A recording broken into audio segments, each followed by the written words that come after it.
Upshading, we are talking cars.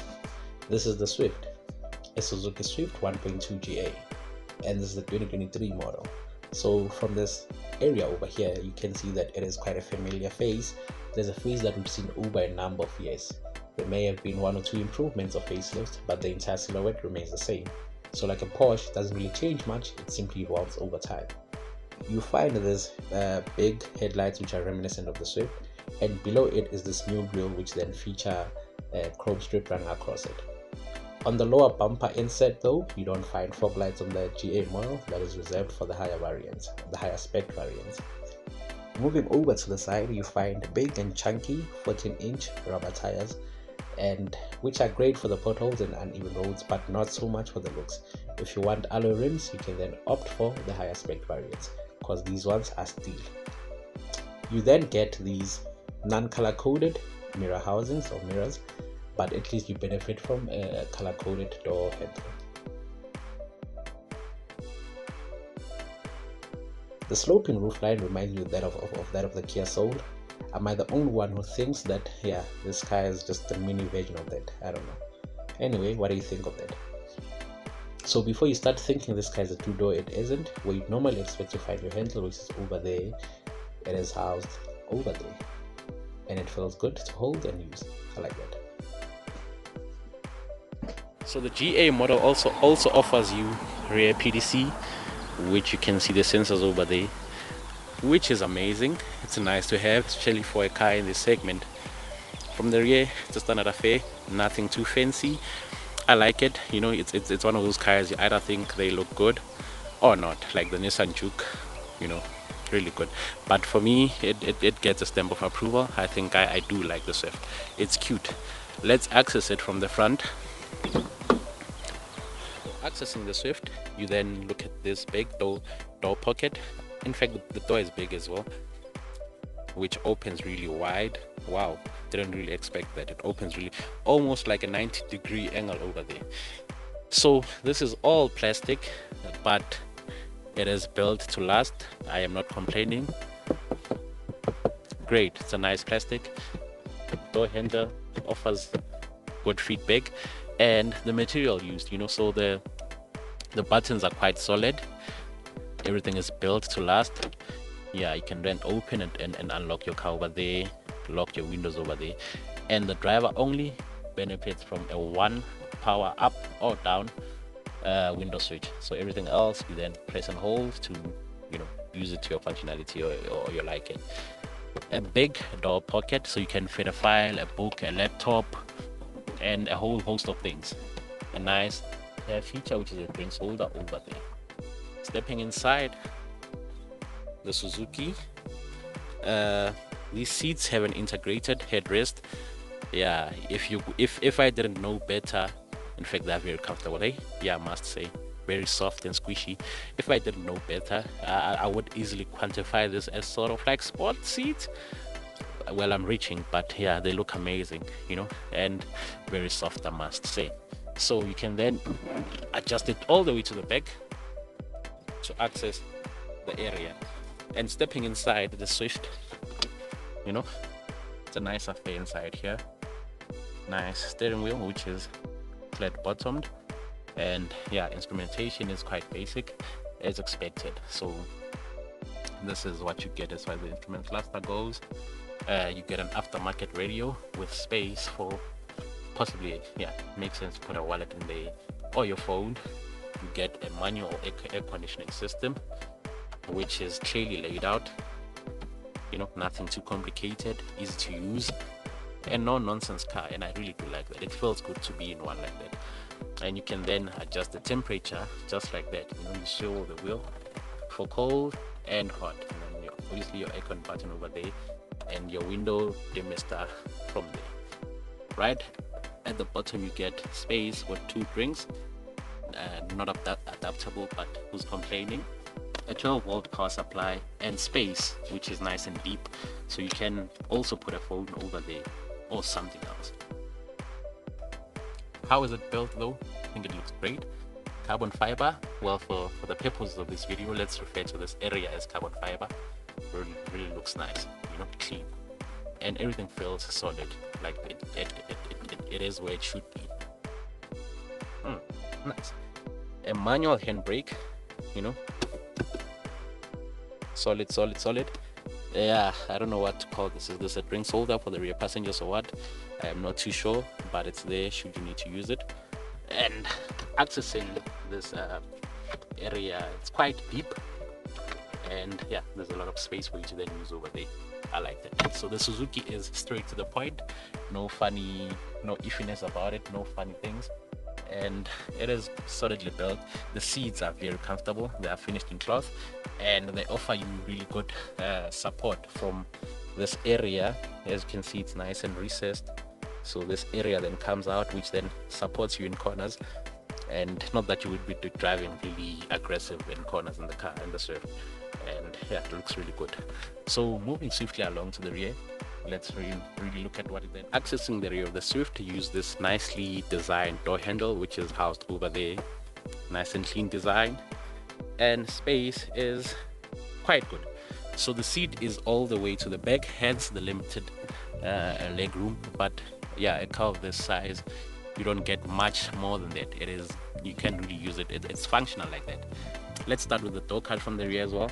So it's a standard affair, plastics used throughout, nice solid, no rattles or whatsoever. Yeah, the door resting area is very hard, so the less use of resting your arm, the better. You get to then open your arm through an electronic button, so no winding, which is great, and a dedicated bottles holder over there. So if there's a speaker insert, not too sure if this particular model has a speaker or not, but there is a space for that. As for the bench itself, I don't know why I called it a bench. As for this lower sitting area, it's nice and comfortable as well. Nothing fancy in the middle, so yeah, 3 passengers can definitely fit over there. And there are IsoFix mounting points, which is great for a car of this size, or in this segment. So I believe that to open the seats, you pull over there, okay, which is hard to use one hand and do at the same time. Yeah, no, impossible for me to do. But then you also benefit from these integrated headrests from the for the rear passengers as well. So very nice and soft, I must say, incredibly soft. I love it. I love the seats. Looks clean and straight to the point. You also do get, should we call it a parcel shelf? Yeah, this part over there, which we'll then look into just now. As for the boot area, it's decent. Yeah, there's a huge loading lip over here, so be careful to then carry in those bags to avoid scratching your paintwork, which would be this area over here. But otherwise, as far as the boot opening goes, it's nice, it's decent, you know. It's a good this is a great car as a first-time car owner or buyer, and as such, you know we don't really expect you to be moving a whole host of things, or this is not a family vehicle in that sense, so space will be limited depending on how you look at it. I think it's quite satisfactory. It's nice and deep, it's big, sleepover bag is there, space for your head for those hot summer days. And what else is there? Yeah, you can really house a number of things inside here. Nicely padded area, carpets, and underneath this is that, straight to the point. Yeah, a space saver spare wheel, which will do the job. I really can't complain about that. And there's also a smaller area to then house this boot mat correctly in the right areas. I like it.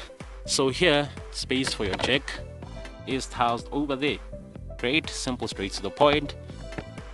Yeah, no complaints over there. Space, functionality, great.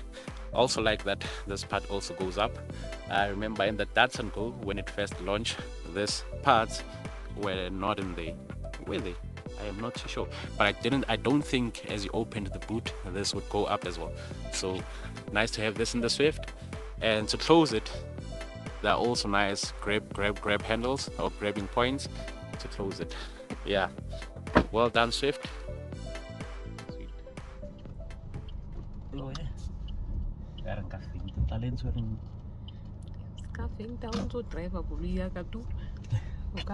elsewhere, but not. Okay. 3, 2, 1, go. Driving impressions of the Suzuki Swift, a 1.2 liter engine with 61 kilowatts of power and 130 newtons of torque. Yeah, no. Study, guys, buy better cars, okay? Kalala man.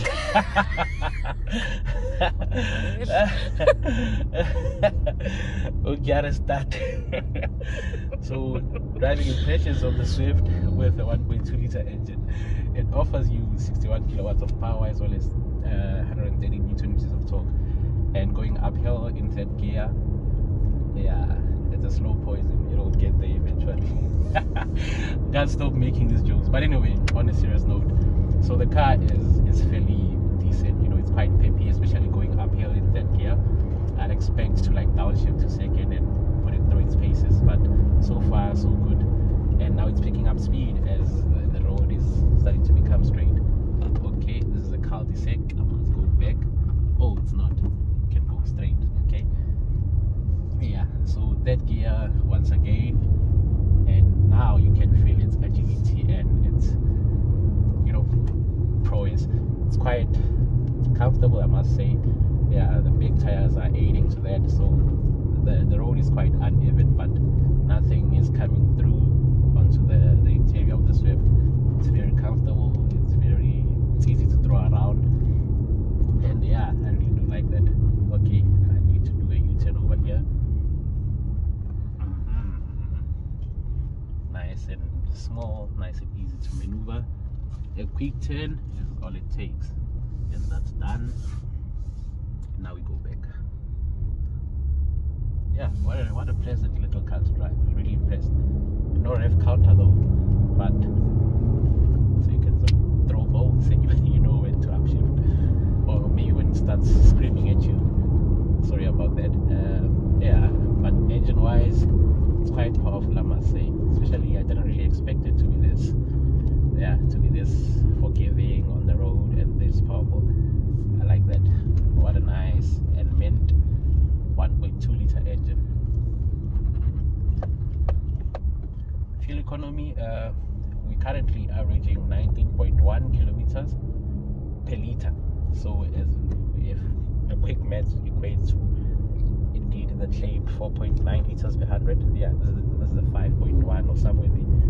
So fuel economy is quite good. And the range from the fuel tank right now, okay, no, not from the fuel tank, but anyway, I'll get to that later on. Yeah, the Swift is quite nice to drive, not complaining.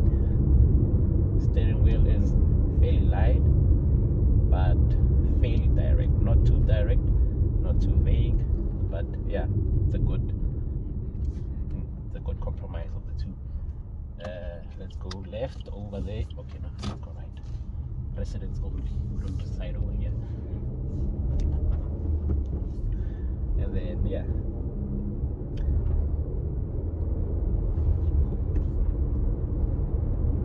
Manual transmission, changing up and down is quite easy. Clutch is nice and soft to operate. Yeah, I really am liking it. Feel from the pedals is quite cool. The braking feel is quite positive. So you do feel safe in your Suzuki Swift, and you can really swiftly move along these suburban neighborhoods. Yeah, not complaining. Okay, I know, really do like it. Aircon is on, which is quite strong, and it goes nice cold air in your face. Great. Get an aftermarket radio though, which is nice, so you can fit one or two enhancements, maybe change your speakers to better ones or something like that if you do prefer that. But otherwise, what a good small little car. Yeah, and this is it for our driving impressions. We're not really going to take it on the highway this time, but take it from me, I think this is a good solid offering from Suzuki. Power wise, it's great. Fuel economy wise, number one. Yeah, no, it seeps through petrol. It doesn't drink it like other cars. And driving it, the seats are comfortable as mentioned. And it is such a nice little car to be driving. Very impressed. Didn't really expect such a good result from the Swift. I thought it would disappoint me in one or two areas, but so far, none whatsoever. It's a perfect budget offering, and no wonder it is so popular. It makes a lot of sense, you know, for a conscious buyer, for a student, for a first-time car buyer, for something small. Yeah, this is highly recommended. We drove the Grand i10 not so long ago, and which one do I think is better? That is, I can't really decide which one is better. Well, it's not fair, let me put it like that. It's not fair to compare it because the other one is better spec and so forth. But driving feel-wise, yeah, it's up there with it. I think this is quite solid. This is it for our driving time. Sweet. Thank you. So, in closing, what are my thoughts? I believe that the Suzuki Swift is a great little car. I now see why it comes so highly recommended. So standard, if you buy it as a brand new car, you get a 2-year or 30,000 kilometer service plan, whichever one occurs first, right? So for the first 2 years, you are covered. The services will be done free of charge. And then from there, you also get a 5-year or 200,000 kilometer warranty, whichever one occurs as well. So also, once again, for the next 5 years, you will be enjoying your car with no issues at all whatsoever. And then when it comes to pricing from Suzuki directly, pricing starts at 200,000. However, out in the real world, in the market, you can then expect to pay, or rather, the most affordable one I could find was retailing for 180,000. And if you finance it over a 6-year term at prime plus 2%, then you will be paying almost 3,680 rands. And this is excluding insurance, of course. So this is what the price is out in the market for a brand new Suzuki Swift GA. Obviously, if you want the higher spec variants such as the GL and the GLX, then you'll have to spend a bit more, but also that will then offer you a lot more convenience features. You know, you do get your touch screens, your fog lights, and so forth. When it comes to safety and specification, you get 2 airbags in front. You get ABS with EBD, so that is anti-braking locking system, and electronic brake distribution. So this is all braking technology, right? And then you get IsoFix mounting points, and this is it as far as your tech or your safety specifications are concerned. The tech, not so much on the GA. You simply get an aftermarket radio, and that is your technology. And yeah, so this is my review of the Suzuki Swift. Please do like, please do subscribe, please guys. Thank you so much for watching. See you on the next one.